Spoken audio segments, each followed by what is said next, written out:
بہت اچھا سوال ہے، اور یہ عام طور پہ غلط فہمی ہوتی ہے بہت سارے لوگوں کو جب ہم قرآن کی تفہیم کے معاملے میں یا قرآن کی تدریس کے معاملے میں ہم سائنس کی بات کرتے ہیں تو لوگ یہ سمجھتے ہیں کہ شاید یہ سائنس کو بطور تصدیق ہم استعمال کر رہے ہیں۔ یہ بالکل غلط رویہ ہے، یہ ایسا نہیں ہونا چاہیے۔ سائنسی تفاسیر بھی لکھی گئی ہیں قرآن حکیم کے اندر جو نیچرل فینومیناز ہیں یا جو سائنسی علوم کی بنیادیں ہیں، ان کو بہت سارے لوگوں نے اس میں بیان بھی کیا ہے اور اس قرآن کو سائنسی حوالے سے ثابت کرنے کی کوشش کی ہے۔ یہ کوشش درست نہیں ہے۔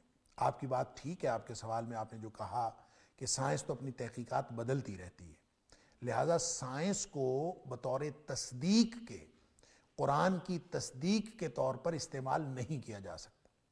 البتہ تائید اور مثال کے لیے کوئی بھی چیز بیان کی جا سکتی ہے، وہ تو بالکل عام فہم مثالیں بھی بیان کی جا سکتی ہیں، جیسے اور قرآن کا اسلوب بھی ہے، قرآن بھی ارد گرد کی پھیلی ہوئی کائنات کی مثالیں دیتا ہے۔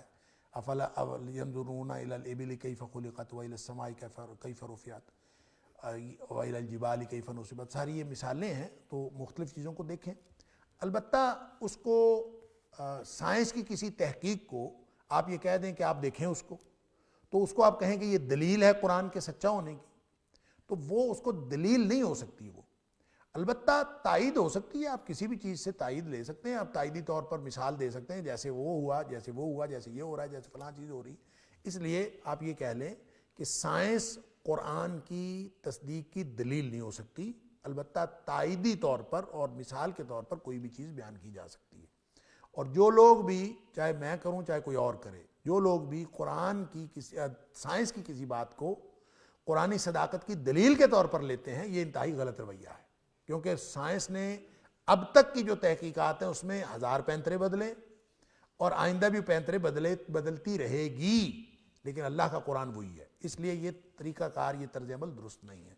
البتہ تائید کے لیے، مثال کے لیے وہ اور شواہد کے طور پر بیان کرنے کے لیے بہت ساری چیزیں بیان ہو سکتی ہیں، کوئی حرج نہیں اس میں۔ واللہ اعلم بالصواب۔